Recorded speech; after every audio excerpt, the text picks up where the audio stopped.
आयोजित sports India conference में हमारे बीच में उपस्थित मेरे दोनों साथी विश्वास सारंग जी,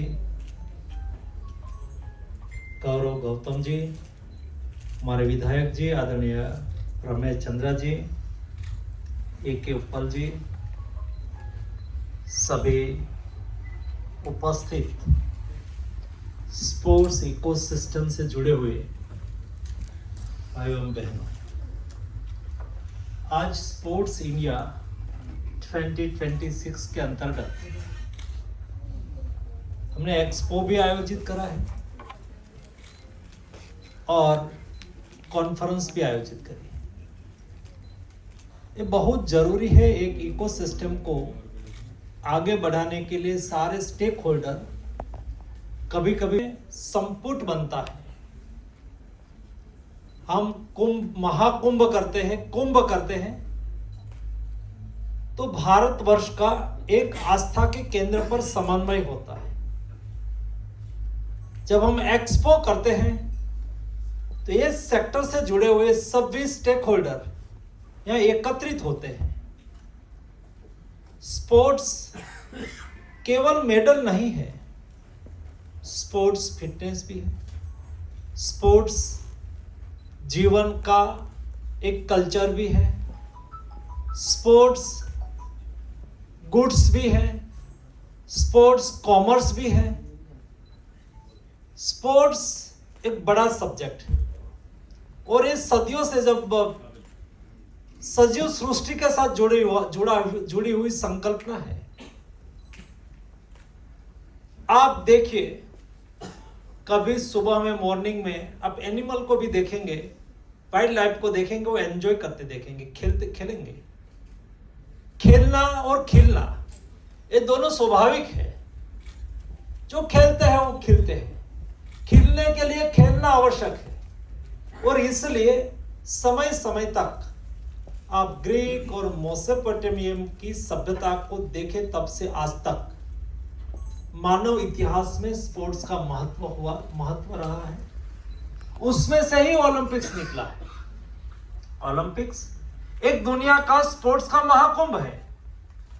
उसको मेडल टैली के साथ इसलिए जोड़ा गया कि एक कंपटीशन का भाव रहे। लेकिन स्पोर्ट्स केवल कंपटीशन नहीं है।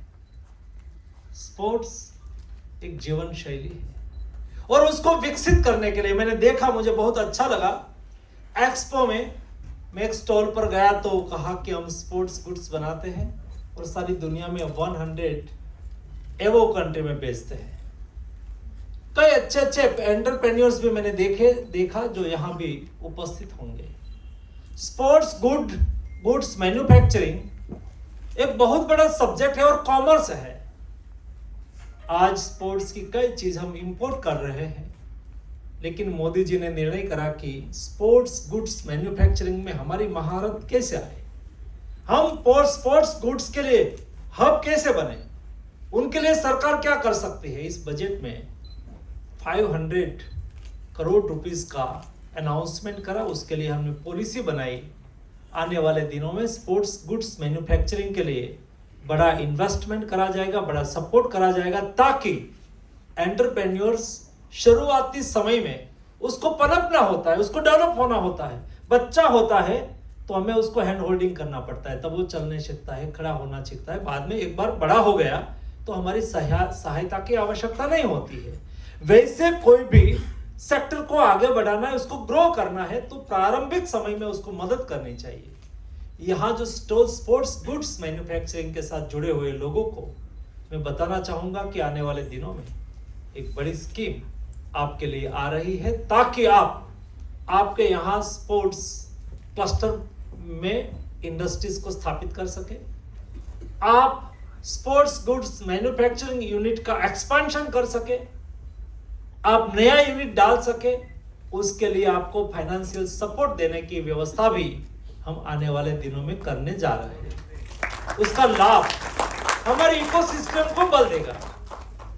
हमारे देश में स्पोर्ट्स इकोसिस्टम को आगे बढ़ाने के लिए स्पोर्ट्स गुड्स मैन्युफैक्चरिंग के बाद आया स्पोर्ट्स इंफ्रास्ट्रक्चर। अभी आपने देखा होगा थोड़े दिन पहले लास्ट महीने में ही कभी इतना बड़ा बजट भारत सरकार ने, पहले तो 1500-2000 करोड़ का बजट स्पोर्ट्स के लिए हुआ करता था, और हम जितनी हमारी सोच होती है इतना हमारा आउटपुट होता है। हमारी सोच वही थी तो आउटपुट वही था। अभी सोच बदली है। देश का बजट तो 5-6 हजार करोड़ था, लेकिन 36,000 करोड़ का नया प्लान अभी लेके आए, जिसमें देश में स्पोर्ट्स इंफ्रास्ट्रक्चर को मैप करना है। स्पोर्ट्स स्टेट सब्जेक्ट व्यवस्था की दृष्टि से हो सकता है, लेकिन एक्चुअली स्पोर्ट्स इंटरनेशनल सब्जेक्ट, क्योंकि international rules regulation, international competition में स्पोर्ट्स को पार्टिसिपेशन करना है, तो स्टेट, सेंटर और इंटरनेशनल स्पोर्ट्स व्यवस्था को अलाइन होना होता है। तो क्या करें? हम स्टेट पर छोड़ देंगे? क्या स्टेट भारत सरकार पर छोड़ देगी? हमने तय करा है कि हर डिस्ट्रिक्ट लेवल पर मिनिमम एक डिस्ट्रिक्ट लेवल का स्पोर्ट्स इंफ्रास्ट्रक्चर 250-300 करोड़ का होना चाहिए।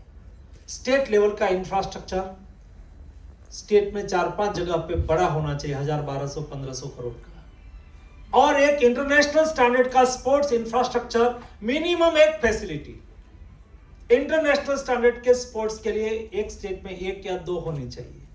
उसका मैपिंग चल रहा है। ये 36,000 करोड़ रुपीस में से ये गैप को फुलफिल करने के लिए फाइनेंशियल सपोर्ट करा जाएगा, क्योंकि टैलेंट आज कोई शहर में ही होगी, कोई फैमिली में ही होगी, जी नहीं, ट्राइबल एरिया में भी है। इसलिए तो मोदी जी ने प्रारंभ करा खेलो इंडिया ट्राइबल गेम्स। टैलेंट ग्रामीण में भी है, टैलेंट स्कूल में भी है, खेलो इंडिया स्कूल गेम्स। टैलेंट महिलाओं में भी है, अस्मिता लीग। टैलेंट जहां भी हमारे कोस्टल एरिया में भी है, खेलो इंडिया बीच गेम्स, खेलो इंडिया विंटर गेम्स, खेलो इंडिया स्नो गेम्स। ऐसी श्रृंखला चालू करी है ताकि सारी टैलेंट को आइडेंटिफाई करके एक टैलेंट को नर्चर करनी होगी। 36,000 करोड़ रुपीस से इंफ्रास्ट्रक्चर केवल खड़ा करेंगे तब से काम पूरा नहीं होगा। हमें हमारे टैलेंट को आइडेंटिफाई करना होगा। ये टैलेंट को आइडेंटिफाई करके हर डिस्ट्रिक्ट में एक क्लस्टर बेस्ड, कौन से डिस्ट्रिक्ट में कौन से स्पोर्ट्स का पोटेंशियल है, कौन सी गेम्स वहां ज्यादा खेली जाती है, वहां ज्यादा महारत है, युवा ज्यादा इंटरेस्टेड है, ऐसा एक डिस्ट्रिक्ट में 2-3 डिसिप्लिन के लिए एक डिस्ट्रिक्ट से जो टैलेंट निकलेगी, ये टैलेंट को डिस्ट्रिक्ट स्पोर्ट्स स्कूल में रखी जाएगी। हर डिस्ट्रिक्ट में एक स्पोर्ट्स स्कूल खोली जाएगी। इस स्पोर्ट्स स्कूल से जो टैलेंट और आगे दिखने लगेगी तो उसको स्टेट के सेंटर में रखा जाएगा। उसको स्टेट ट्रेनिंग सेंटर नाम दिया गया। उसमें से यानी कि district sports school, state training school, उसमें कई टैलेंट हमें आइडेंटिफाई हो जाएगी कि अच्छे परफॉर्म कर रहे हैं, उसकी अच्छी स्किल है। जरूर नहीं है कि मेडल लेके आया तभी हम उसको टैलेंट माने, जी नहीं, उसकी एक्शन, उसकी फिटनेस, उसकी खेलने की साइंटिफिक तरीके लिए। फॉर एग्जांपल आर्चरी, तो आर्चरी में सारी बेस्ट टैलेंट, सारे देश की बेस्ट टैलेंट को एक ओलंपिक सेंटर बनाया जाएगा। ऐसे 100-200 देश की बेस्ट टैलेंट रहेगा, वहां उसको world class infrastructure, world class sports science system, world class exposure, world class facility, world class equipment उसको उपलब्ध कराया जाएगा। वर्ल्ड क्लास बेस्ट कोच उसको उपलब्ध कराया जाएगा, और ये टैलेंट आने वाले दिनों में लेकिन देश के एथलीट को कोई कमी नहीं रहनी चाहिए। नहीं केवल हम मेडल टैली के पीछे भागे, हम उसके साथ ही sports good manufacturing, sports science, coach, जिस देश में कोच बेस्ट कोच नहीं होते तो हमें टैलेंट को नर्चर करने में, आगे बढ़ाने में दिक्कत होगी। इसलिए हमने कोच की ट्रेनिंग पर भार दिया है, कोच की रिक्रूटमेंट पर भार दिया है, और हमारे देश में हजारों की संख्या में 50,000 से अधिक स्पोर्ट्स कोटा से गवर्नमेंट जॉब में है। रेलवे में है, सेना में है, पुलिस में है, अदर गवर्नमेंट पीएसयू में है, जो एथलीट है, जिसका दिल, जिसका मन स्पोर्ट्स से जुड़ा हुआ है, और आज हमने उसको भेज दिया रेलवे में, टीटी बन गया तो टिकट काटता है, उसका मन तो खेलने में है और खेलने में एक्सपर्ट था, इसलिए उसको उनकी आजीविका, उसका खेलना रुके नहीं, इसलिए उसको गवर्नमेंट जॉब दी गई थी। हमने तय करा है कि ऐसे एथलीट, या तो जो रिटायर्ड एथलीट हो, रिनाउंड एथलीट हो, उसको एकेडमी चालू करनी है, क्योंकि वो स्पोर्ट्स को जीते हैं। जो स्पोर्ट्स को जीते हैं वो स्पोर्ट्स को बेस्ट तरीके से आगे बढ़ा पाएगा। इसलिए हमने तय करा है कि ऐसे हमारे रिनाउंड एथलीट आगे आए, वो स्पोर्ट्स एकेडमी चालू करे, चलाए, सरकार उसको मदद करेगी। 36,000 करोड़ रुपीस में से ये भी एक प्रावधान है, ताकि हम एकेडमिक कल्चर डेवलप करें। हमें मोदी जी ने कहा है कि हमें मेडल टैली में आगे बढ़ना है, तो हमारा एथलीट खेल के मैदान में होना चाहिए, हमारा एथलीट खेल के मैदान में रहे, इसलिए हमें लीग कल्चर डेवलप करना चाहिए। और लीग कल्चर डेवलप करने के लिए आज लीग कल्चर इसलिए डेवलप नहीं हो रहा है, आईपीएल तो हो गई क्रिकेट में, लेकिन अदर स्पोर्ट्स में भी लीग आज वायबल नहीं हो रही है। तो सरकार ने तय करा है, हम फंडिंग करेंगे, सरकार स्वयं फंडिंग करेंगे और हमारे एथलीट को खेल के मैदान में रखेंगे, कंपटीशन का पूरा अवसर देंगे। ये देश 140 करोड़ की जनता का देश है, 65% पॉपुलेशन बिलो 35। ये देश में टैलेंट की कभी कमी नहीं थी, नहीं आज है, ना भविष्य में रहेगी। आज आप दुनिया की मल्टीनेशनल कंपनी में चले जाओ, ज्यादातर मल्टीनेशनल कंपनी में सीईओ इंडियन है। That is our talent, talent की कोई कमी नहीं है। इंडियन ओरिजिन आज कई कंट्री में एथलीट के रूप में परफॉर्मेंस, स्पोर्ट्स में हमें अवसर देना है। इस दिशा में मोदी गवर्नमेंट ने जो प्लानिंग करा है, उसका रिजल्ट आना चालू हो गया है। मेरा पूरा विश्वास है ऐसे एक्सपो एक कल्चर को आगे बढ़ाता है।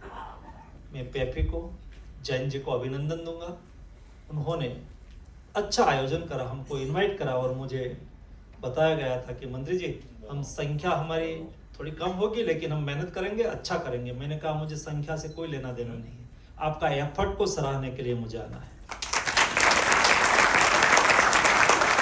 आपका प्रयास, आपका जज्बा, इस स्पोर्ट्स इंडिया शुरुआत में बहुत छोटे से शुरू हुआ था, धीरे धीरे पनपता जा रहा है। हमें उसको इंटरनेशनल ब्रांड बनानी है, एक्सपो में दुनिया आए ऐसा बड़ा बनाना है। तब तो बनेगा जब हम सबका साथ मिलेगा। उसको सपोर्ट करने के लिए भी आप सब आए हैं, आपको भी मैं अभिनंदन करता हूँ। हमारा गौरव जी और विश्वास जी दोनों यहाँ उपस्थित रहे, उसको भी मैं अभिनंदन करता हूँ। और रमेश जी तो ये इकोसिस्टम से जुड़े हुए हैं, और श्रावण मास में वाराणसी का प्रसाद लेके यहाँ है, हमारे बीच में आए हैं। काशी विश्वनाथ का आशीर्वाद हमारे पर बने रहे, हम आगे बढ़े। आप सबको मेरी ओर से हार्दिक शुभकामनाएं। धन्यवाद।